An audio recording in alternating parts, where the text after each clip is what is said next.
These islands were the Philippines, and they were the colony of a European power. That power was Spain, and the time was 1898. Spain had been a great imperial power, but now was weak. The Filipinos were in armed rebellion against Spain, for they wanted independence. Across the sea, thousands of miles away, the American people watched the struggle with interest. They, too, had once fought for their independence, and they were concerned about their little brown brothers.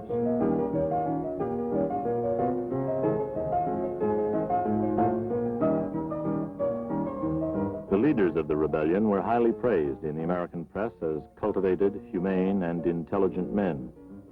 Foremost among them was Aguinaldo, who was compared with George Washington, father of the American nation, and another leader of a rebellion against colonial rule.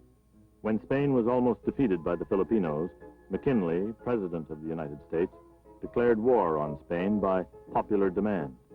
He ordered his navy to attack the Spanish fleet in the Philippines.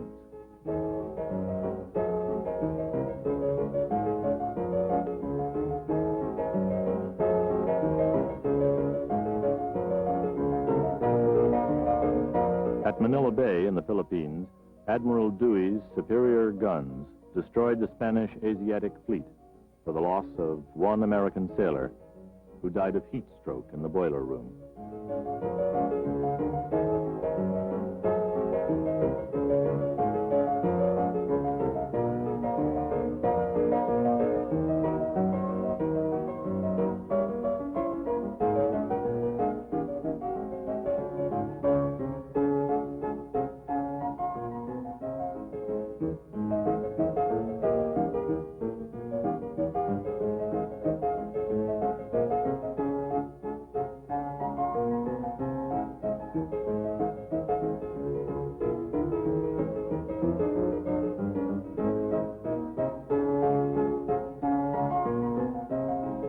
By the time the American troops arrived, Aguinaldo, the Filipino general, had been declared president of the new Republic of the Philippines.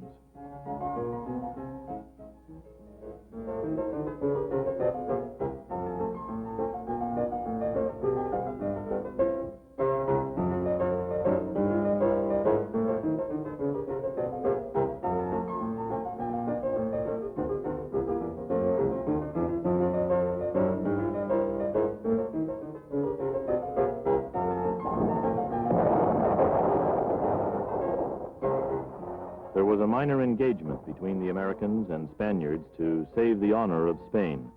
And then the Spanish general, worn out with fighting the Filipinos, surrendered his sword to the Americans. With the surrender of the Spanish, the Filipinos thanked the Americans for their help and said, wasn't it time they went home now? The Americans, surprised and hurt at this lack of hospitality, stayed on and on and on. The white man's burden, so lightly picked up, was not so easily laid down.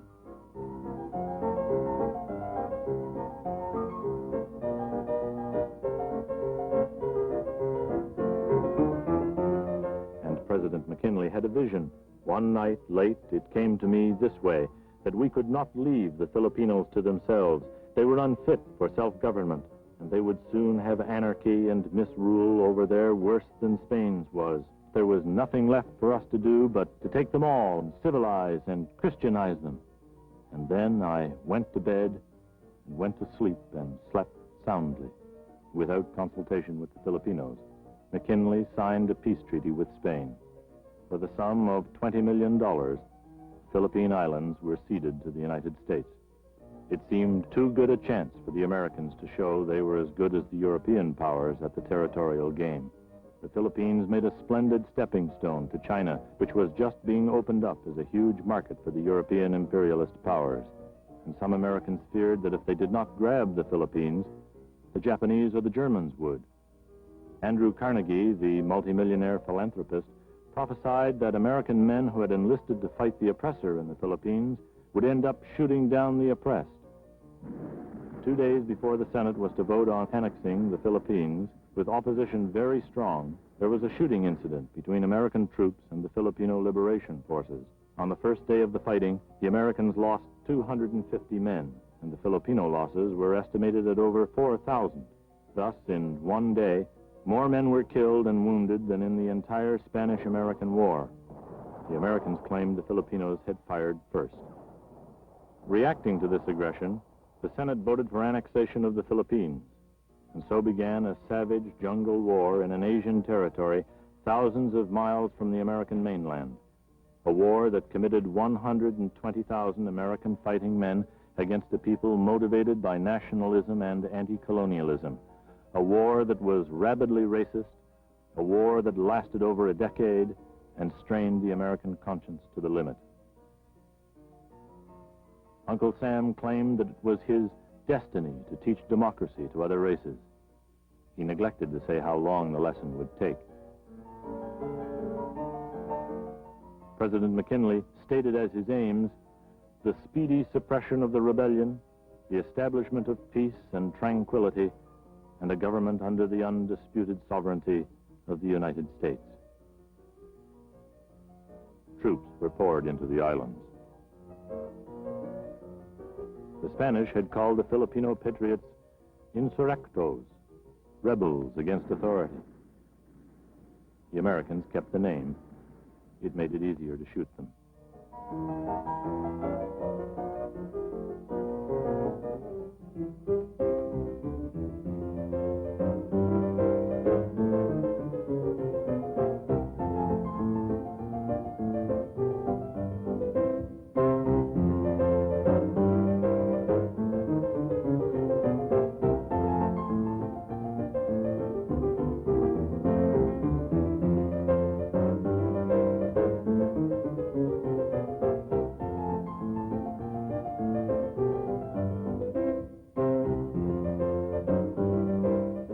For this exploit, which he never in fact performed, Funston became a war hero for a people tired of peace. Confronted by superior American firepower, the Gatling gun, artillery, and the repeating rifle, the Filipinos turned to hit-and-run guerrilla war tactics. There were few major battles, and in the newspapers, the progress of the war was recorded in terms of body counts. But the war did not end with the rising death toll among Filipinos.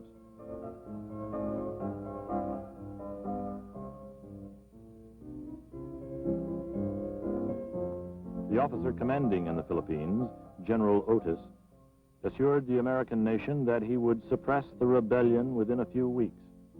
Every month, he repeated this assurance. Every month, he reported spectacular victories.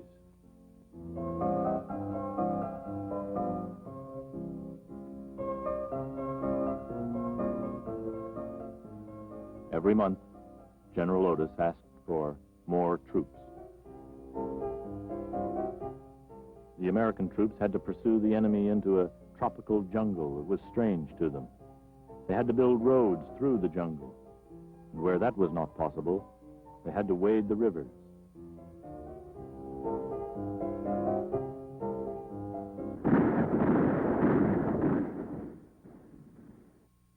They were subject to sudden ambushes, and they watched their comrades die. They discovered that a native hut takes flame easily. The enemy was everywhere and nowhere, and frustration grew. There were daily skirmishes where a few men died. The Americans had to patrol constantly and stay alert.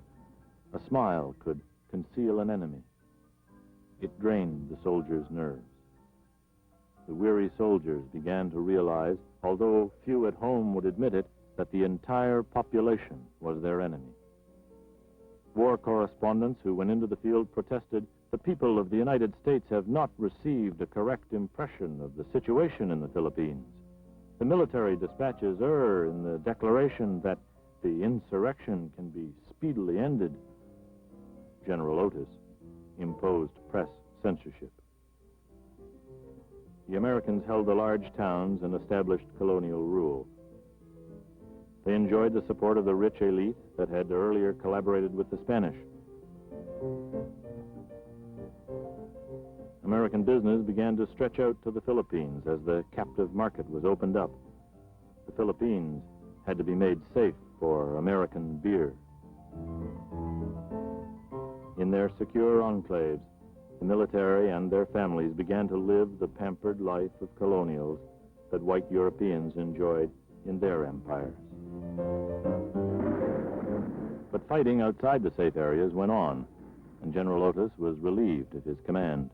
Once home, he blamed the failure to end the war on his political superiors, who imposed impossible limitations on the military. The American people could not understand why Aguinaldo, the elusive guerrilla leader, would not give in to Uncle Sam and come over and join Cuba and Puerto Rico and Hawaii, sheltering in the American camp. Hard-pressed, Aguinaldo asked for a cessation of hostilities in order to ascertain the desire of the Filipino people. But the only peace terms offered by the Americans were that the Filipinos should submit to being a colony of the United States. The insurrectos replied, "Why should a nation with your constitution seek to make a colony of a distant people who have been so long fighting against Spain to secure the same rights that your constitution gives?" The Americans rejected Aguinaldo's request for an armistice. He was denounced by the New York Times as the enslaver, the criminal aggressor, the designing tyrant. Where before he had been the liberator, he was now a cunning monkey who only aped Washington. Reports were circulated of barbaric tortures inflicted by the insurrectos upon American prisoners of war. But by now, American veterans of this annoying war in the Philippines were beginning to return home.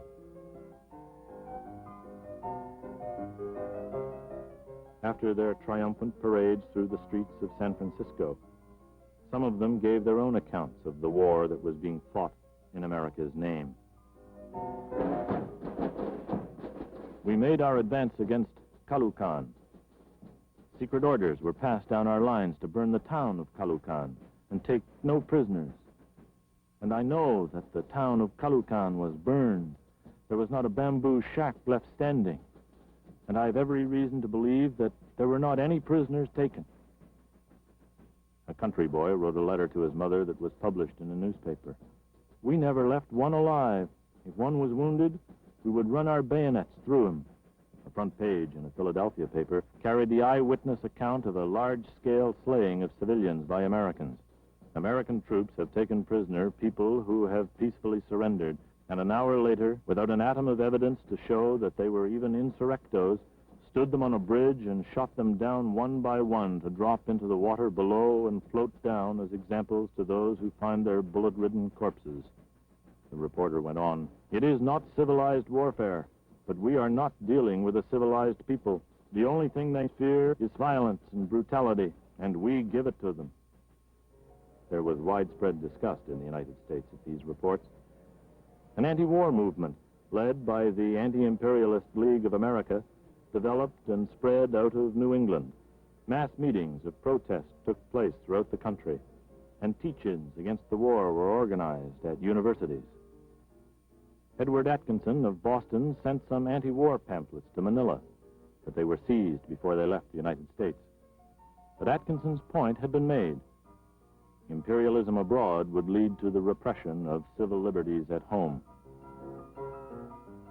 Mark Twain suggested the American flag be redesigned, with the white stripes painted black and the stars replaced with a skull and crossbones.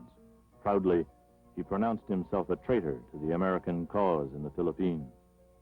Carnegie, the millionaire philanthropist, offered to buy the freedom of the Philippines with a personal check for $20 million. The anti-imperialists were accused of giving aid and comfort to the enemy.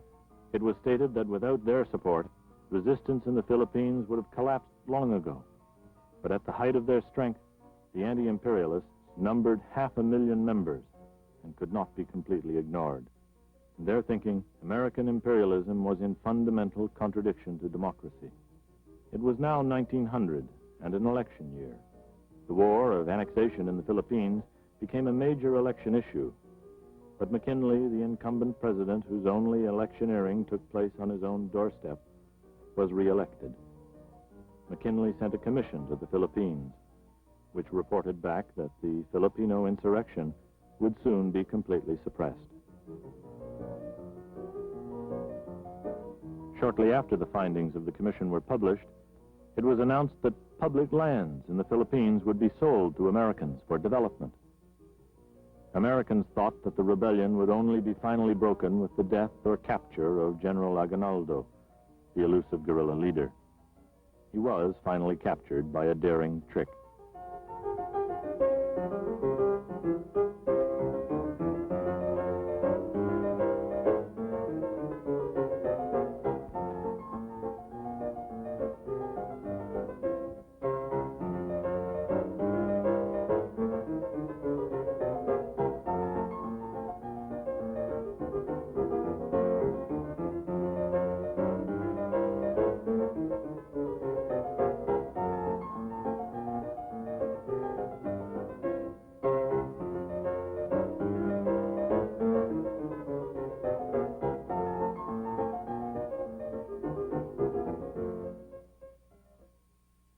General Funston, the man who had captured Aguinaldo, returned home to defend American conduct of the war.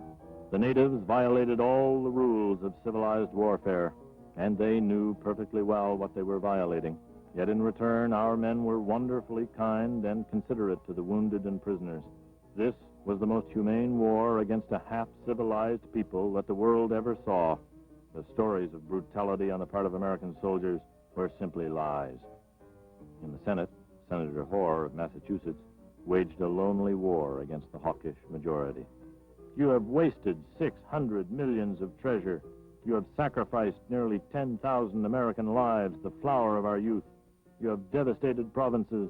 You have slain uncounted thousands of the people you desire to benefit.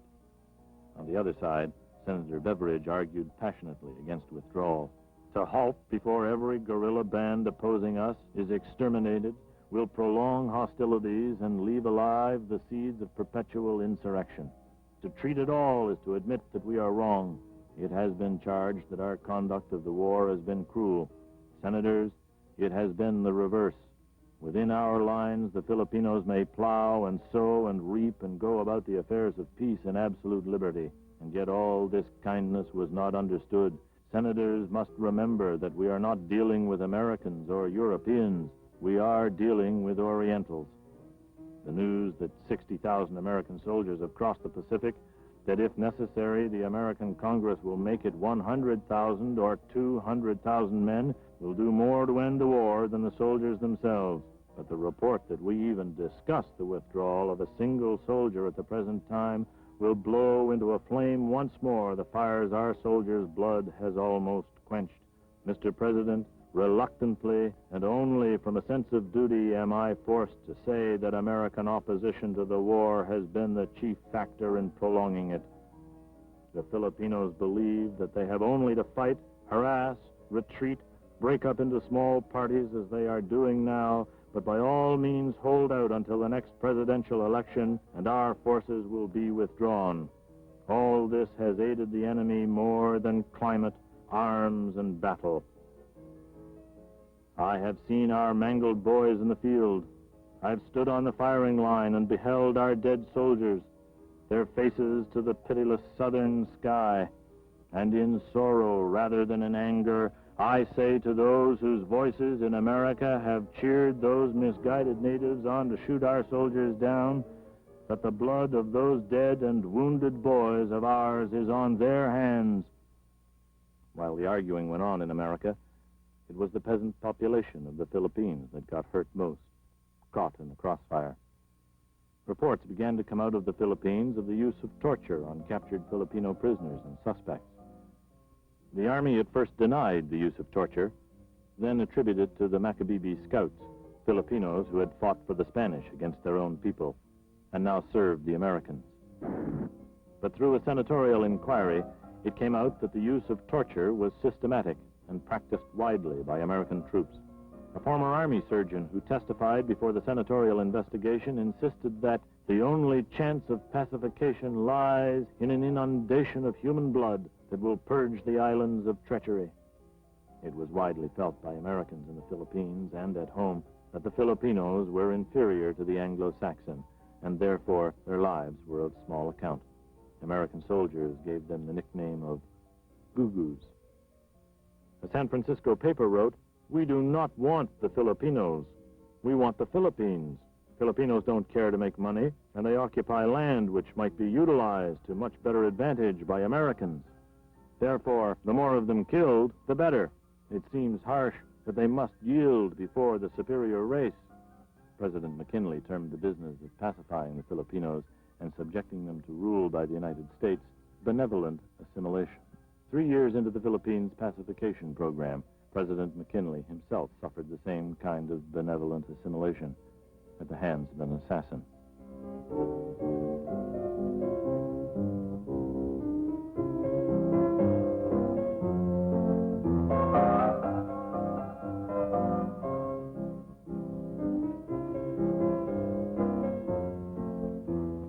President McKinley was succeeded by Theodore Roosevelt, a hero of the Spanish-American War who continued his predecessor's policy in the Philippines with gusto.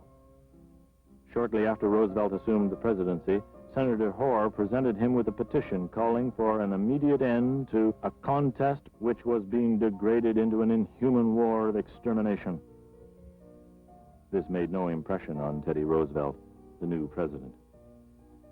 The Americans now tried moving whole communities into so-called re-concentration camps, where they could be more easily controlled. It became a senatorial scandal when it was discovered that hundreds of civilians had starved to death in these camps. In the entire pacification program, the only effective and permanent pacifier seemed to the frustrated American servicemen to be the Krag repeating rifle. On the march, they would sing hymns in praise of it. Damn, damn the insurrectos, cross-eyed khaki ladrones. Underneath the starry flag, civilize them with a crack and return us to our own beloved homes. One of those returned prematurely to his own beloved home for civilizing the native population too enthusiastically was Brigadier General Jacob Smith. Before a court-martial, General Smith was charged with saying to his men, "I want no prisoners. I want you to kill and burn. The more you kill and burn, the better you will please me. The interior must be made a howling wilderness."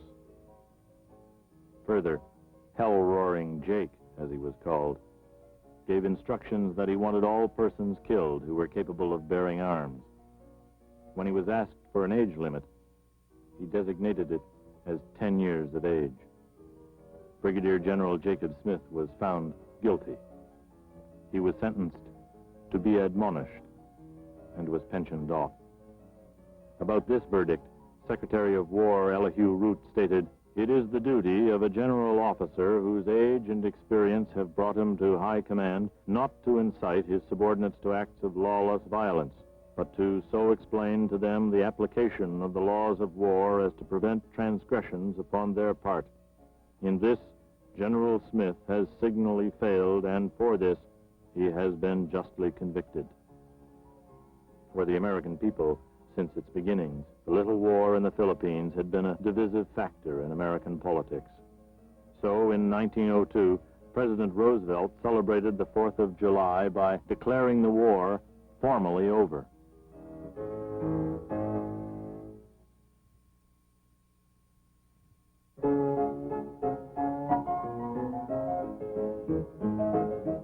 Nevertheless, 2 years later, an anti-war protester confessed wearily, "We should all be glad to hear no more about military operations in the Philippines. Many of our countrymen are so tired and sick of the whole bloody, blundering business that they are ready to cry curses on anyone who talks about it. But he concluded, within 5 years, the policy followed by the executive branch of our government has practically changed the relations of the Army to the nation. It is no longer the chief use of the Army to defend the country and preserve the peace. It tends to become an instrument in the hands of whatever administration is in power for carrying out a policy of foreign aggression. But the war was a long way away from the American people, and by this time was being fought by professional soldiers. Their deaths were regarded as being a small price to pay for being a great Pacific power. Besides that, native troops were being trained to take over much of the fighting in a process of Philippinization.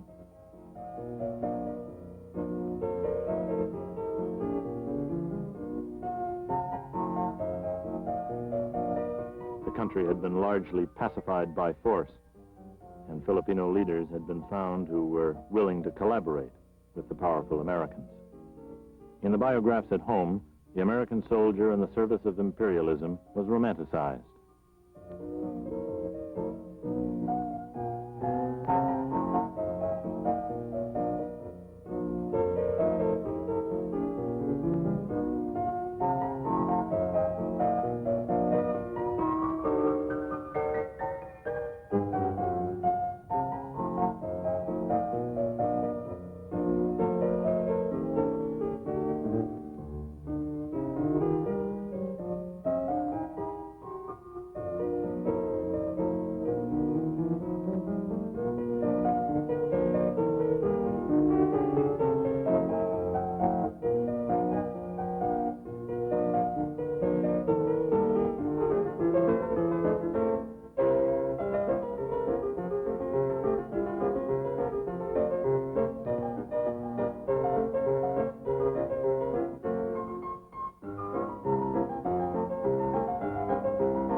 Then, in 1906, Major General Wood, commanding American troops, poetically reported a victory to President Teddy Roosevelt. "I have put 600 more under the sod to go to meet their Mohammedan God." To which Roosevelt cabled the reply, "I congratulate you and the officers and men of your command upon the brilliant feat of arms wherein you and they so well upheld the honor of the American flag." Mark Twain, who had long opposed the war in the Philippines, bitterly questioned the brilliance or honor of a victory that included women and children in the body count, a count that next day rose to 900.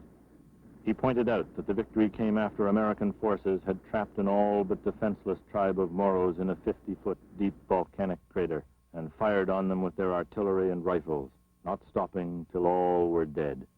"The taste of our troops," wrote Twain, "remained what it has been for 8 years in our army out there, the taste of Christian butchers." The Filipino War of Liberation did not really end. But what got the Americans out was coconuts. Coconuts and sugarcane. Free trade between the United States and the Philippines was established in 1913. Eventually, American farmers insisted on protection against competition from Filipino sugar and coconut oil. And this could only be done by granting independence to the Philippines, and so closing the door to the free import of Filipino coconuts.